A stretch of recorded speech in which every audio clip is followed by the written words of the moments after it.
আজকের ভিডিওতে আমি আরও কিছু বেসিক অ্যাকাউন্টিং টার্মস আলোচনা করব। তার মধ্যে প্রথমেই আমি আলোচনা করব কস্ট বা পরিব্যয়। কস্ট কি? It is the amount of expenditure incurred on or অ্যাট্রিবিউটেবল to a specified article, product or activity. কোনো হিসাবকালে পণ্য বা সেবা উৎপাদনের উপাদানগুলির জন্য প্রকৃত ও সম্ভাব্য খরচকে পরিব্যয় বলে। অর্থাৎ একটি নির্দিষ্ট হিসাবকালে যে সমস্ত পণ্য উৎপাদন করা হয় সেই পণ্য জন্য যে খরচ হয় সেটাকেই আমরা বলি কস্ট, বা পণ্য উৎপাদনের উপাদানগুলি ব্যবহার করার জন্য যে খরচ হয় তারই সমষ্টিকে আমরা বলি কস্ট। যেমন একটা পণ্য কিনতে গেলে খরচ হতে পারে, বা পণ্য উৎপাদনের সময় যে কাঁচামাল ক্রয় করা হয় তার জন্য খরচ হতে পারে, বা যে শ্রমিক কে কাজে লাগানো হয় তাকে মজুরি দিতে হয় তার জন্য যে খরচ হয় সেটাকেও আমরা বলি কস্ট বা পরিব্যয়। অথবা আমরা যে যন্ত্রপাতিগুলো ব্যবহার করি সেই যন্ত্রপাতির যে ক্ষয় হয় সেটাকেও আমরা বলতে পারি কস্ট। অর্থাৎ যেগুলি প্রকৃত খরচ বা সম্ভাব্য খরচ, প্রকৃত খরচ এবং সম্ভাব্য খরচ উভয়ের সমষ্টিকে আমরা বলি পরিব্যয় বা কস্ট। তো কস্টকে আমরা দুটো ভাগে ভাগ করি, একটা হচ্ছে অ্যাকচুয়াল কস্ট বা প্রকৃত ব্যয়, নোশনাল কস্ট বা সম্ভাব্য বা কাল্পনিক ব্যয়। প্রকৃত ব্যয় কি? নগদ অর্থে যে খরচ প্রদান করা হয়েছে বা প্রদেয় হয়েছে এবং যা সঠিকভাবে পরিমাপ করা যায় তাকে প্রকৃত ব্যয় বলে। যেমন ধরো পণ্যের ব্যয় বা পারচেস কস্ট। আমরা যখন বলছি যে 2000 টাকার পণ্য কেনা হয়েছে বা 2000 টাকার র মেটেরিয়াল কেনা হয়েছে, তার মানে কি সেটা টাকার অঙ্কে পরিমাপযোগ্য এবং প্রকৃত অর্থে এই খরচটা প্রদান করা হয় বা প্রদেয় হয়। এই কারণে এই খরচটাকে আমরা বলি প্রকৃত ব্যয় বা অ্যাকচুয়াল কস্ট। আর আরেকটা হলো সম্ভাব্য বা কাল্পনিক ব্যয়, অর্থাৎ নগদ অর্থে যে খরচ প্রদান করা হয়নি বা প্রদেয় হয়নি এবং যা সঠিকভাবে পরিমাপ করা যায় না তাকে সম্ভাব্য বা কাল্পনিক ব্যয় বলে। যেমন যন্ত্রপাতির অপচয় বা ডেপ্রিসিয়েশন।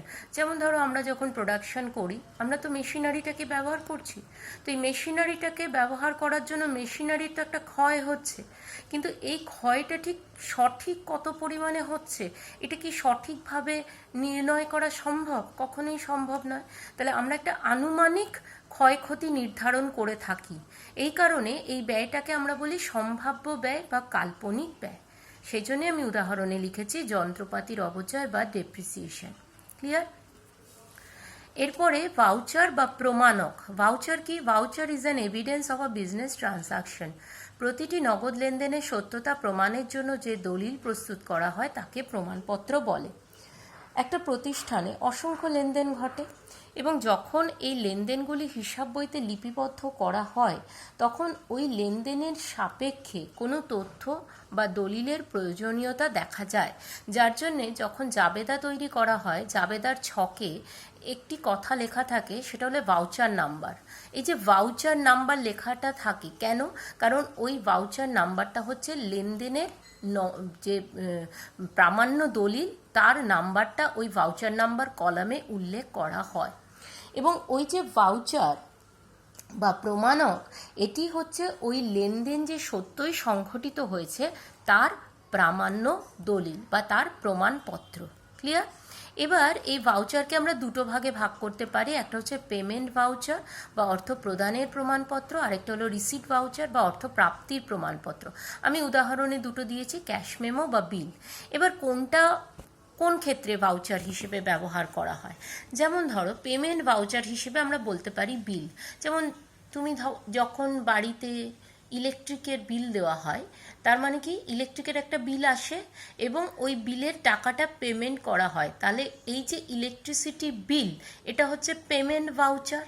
বা যখন টেলিফোনের বিল দেওয়া হয়, একটা বিল পাঠায়, তাহলে এই যে বিল এটা হচ্ছে পেমেন্ট ভাউচার।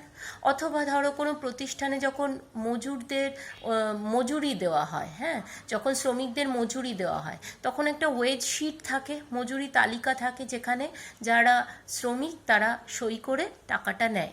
তাহলে এই যে ওয়েজ শিট এটা হচ্ছে অর্থ প্রদানের প্রমাণপত্র, তাদের যে অর্থ প্রদান করা হয়েছে সেটার ভাউচার। রিসিভ ভাউচার বা অর্থপ্রাপ্তির প্রমাণপত্র কি? যেমন ধরো ক্যাশ মেমো। তোমরা নিশ্চয়ই এখন অনেকেই দোকানে যাচ্ছ, পুজো এসে গেছে, জিনিসপত্র কিনছো, জিনিসপত্র কেনার সময় দেখবে যে দোকানদার একটা ক্যাশ মেমো দেয়। ক্যাশ মেমো যখন দেয় দেখবে ক্যাশ মেমোতে তুমি টাকাটা দেওয়ার পর ক্যাশ রিসিভ বলে একটা ছাপ দিয়ে ক্যাশ মেমোর একটা কপি তোমাকে দেয়, বাকি আর একটা কপি প্রতিষ্ঠানের কাছে রয়ে যায়, বিল বইয়ের মধ্যে রয়ে যায়। তাহলে এই যে ক্যাশ মেমো, এটা হচ্ছে অর্থপ্রাপ্তির প্রমাণপত্র বা রিসিট ভাউচার। ক্লিয়ার হলো? এরপর দেখো,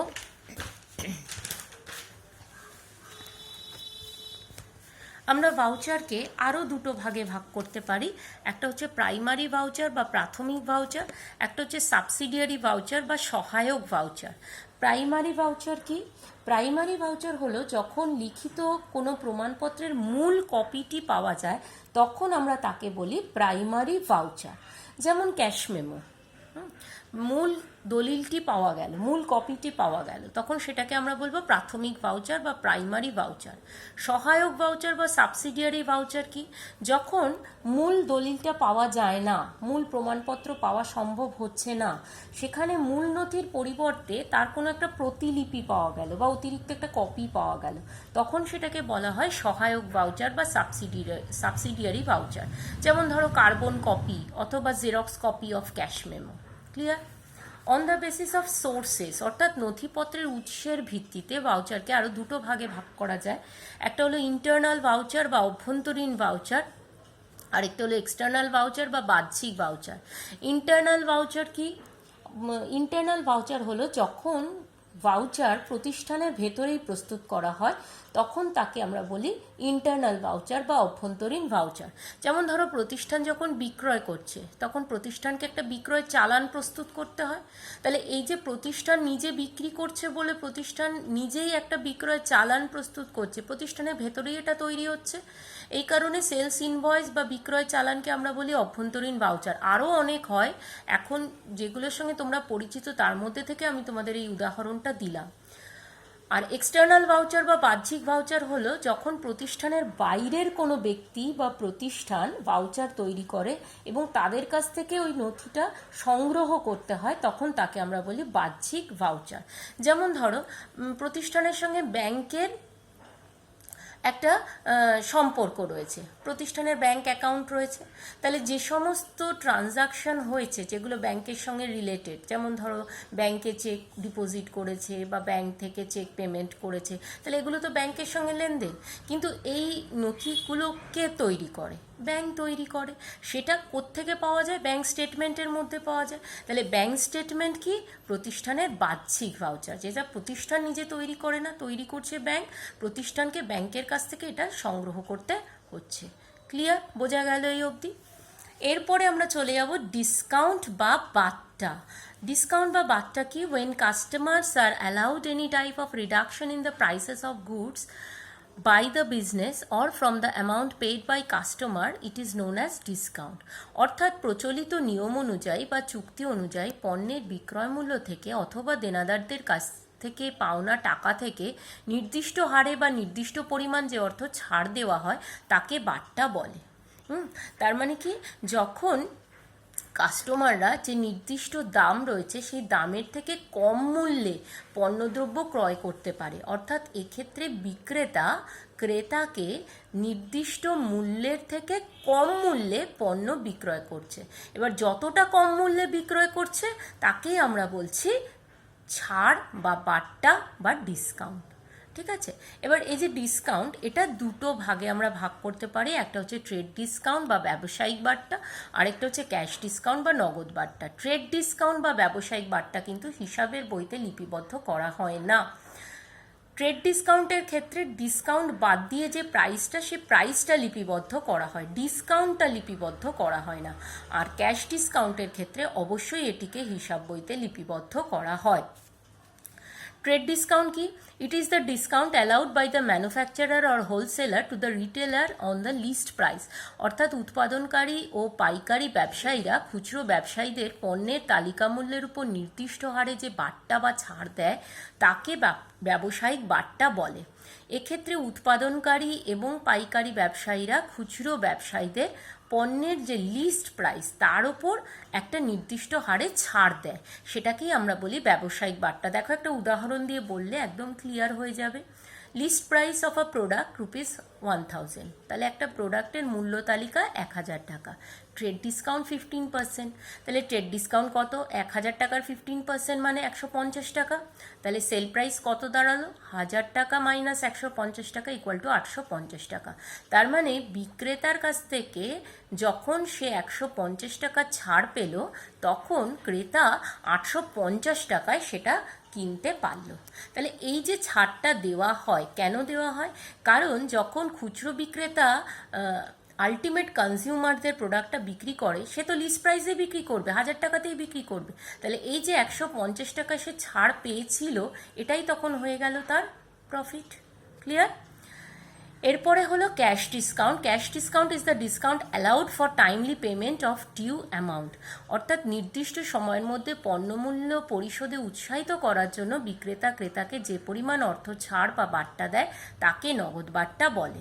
অর্থাৎ যখন বিক্রেতা ক্রেতাকে একটা নির্দিষ্ট সময়ের মধ্যে পণ্যমূল্য পরিশোধ করে দিলে আবার অতিরিক্ত কিছু ছাড় দেবে বলে ঘোষণা করে, তখন তাকে আমরা বলি ক্যাশ ডিসকাউন্ট। এবং সেক্ষেত্রে তারা উৎসাহিত হয়, কারণ এক্ষেত্রে যদি তারা নির্দিষ্ট সময়ের মধ্যে টাকাটা পরিশোধ করে দেয়, তাহলে অতিরিক্ত তারা ছাড় পায়।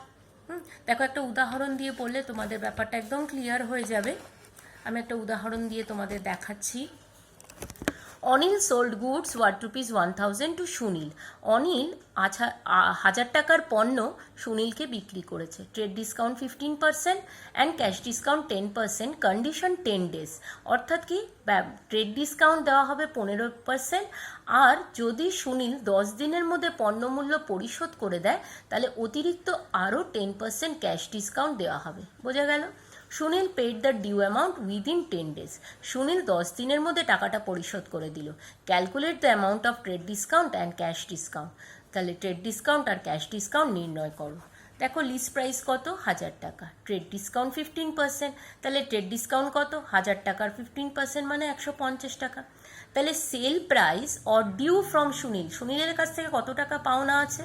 1000 টাকা মাইনাস 150 টাকা, 850 টাকা। অর্থাৎ লিস্ট প্রাইস থেকে ব্যবসায়িক বাট্টা বা ট্রেড ডিসকাউন্ট বাদ দিয়ে 850 টাকা সুনীলের কাছে পাওনা আছে। Sunil fulfils the condition by paying within 10 days। Sunil 10 দিনের মধ্যে টাকাটা পরিশোধ করে দিয়ে শর্ত পূরণ করলো। So he will get 10% cash discount. তাহলে ও 10% ক্যাশ ডিসকাউন্টও পাবে। তাহলে ক্যাশ ডিসকাউন্ট কত? 850 টাকা সুনীলের প্রদেয়। তাহলে 850 টাকার 10% মানে 85 টাকা সুনীলকে এবার ছাড় দেবে প্রতিষ্ঠান। তাহলে অ্যাকচুয়ালি সুনীল কত পে করবে? অ্যাকচুয়ালি সুনীল উইল পে 850 টাকা মাইনাস 85, দ্যাট ইজ ₹765। ক্লিয়ার হলো? তাহলে সুনীল দেখো দুবার ডিসকাউন্ট পেলো। একবার ট্রেড ডিসকাউন্ট পেলো 150 টাকা, আবার যেহেতু 10 দিনের মধ্যে টাকাটা পরিশোধ করে দিতে গেল, সেহেতু 10% আরও ক্যাশ ডিসকাউন্ট পেলো, সেহেতু সুনীলকে দিতে হচ্ছে এখন 765 টাকা। ক্লিয়ার? তাহলে from Sunil's point of view he is receiving discount, অর্থাৎ সুনীলের দৃষ্টিভঙ্গি থেকে দেখলে সুনীল ছাড়টা পাচ্ছে, সেই কারণে এটাকে আমরা বলছি ডিসকাউন্ট রিসিভড বা প্রাপ্য বাট্টা। ঠিক আছে? আর অনিলের পয়েন্ট অফ ভিউ থেকে দেখলে হি ইজ অ্যালাউইং ডিসকাউন্ট, তাহলে অনিল ডিসকাউন্ট দিচ্ছে, এই কারণে অনিলের দৃষ্টিভঙ্গি থেকে from Anil's point of view it is discount allowed বা প্রদেয় বাট্টা। ক্লিয়ার? তাহলে অনিলের পয়েন্ট অফ ভিউ থেকে এটা ডিসকাউন্ট অ্যালাউড, সুনীলের পয়েন্ট অফ ভিউ থেকে এটা ডিসকাউন্ট রিসিভড। ক্লিয়ার হলো? তাহলে আশা করি তোমরা এই অবধি পুরোটাই বুঝতে পেরেছো। কারোর যদি অসুবিধা থাকে অবশ্যই আমাকে জানাবে।